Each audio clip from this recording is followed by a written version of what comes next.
The way it originally started was just out of ignorance, and they called in special counsel because they don't know the Constitution as well as constitutional lawyers. They know education, so everything started. If I just stopped praying with the students, everything was going to be fine. Then they got really risk adverse, and then it started turning hostile when I was praying by myself, and the group that was threatening to sue the school. You can imagine who that group is. They go around the nation and do this. Yes. And the school just started being represented by then, and then it got really hostile towards me.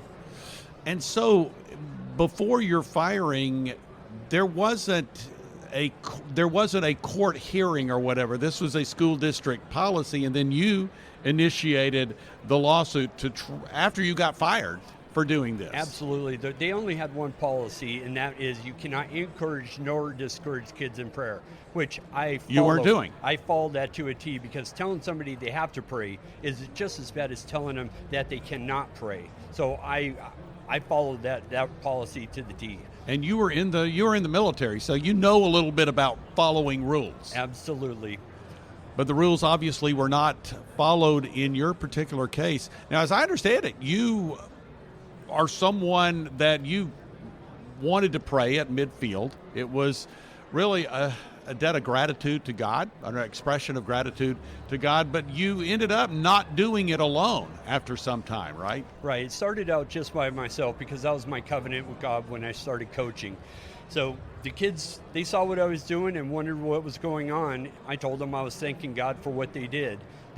They asked if they could come out, and I said, this is a free country. You guys could do whatever you want. So in the 8th year, we had every school in our district out there praying on the 50-yard line. So it did turn into something quite incredible.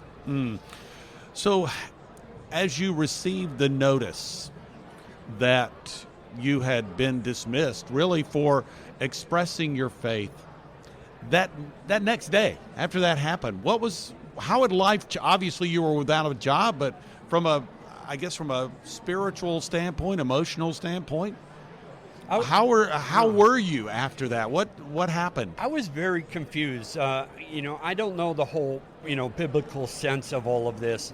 And I was wondering, where do I stand on this? As an American, I was outraged. As a former Marine, I was outraged. I wanted to fight. I could not believe this was happening in America, that the First Amendment was not being upheld.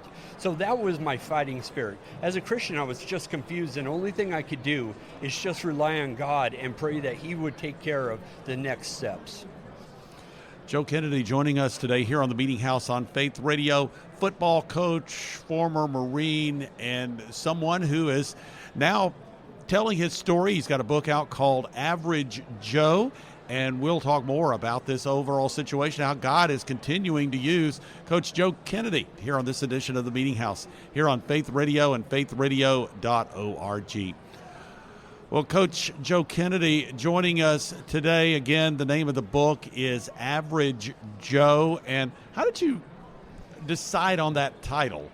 We went through a whole slew of them, and the only thing that really just defined me is the average Joe. There's nothing that describes me or really shines about me. I'm just really just a little actually below average guy.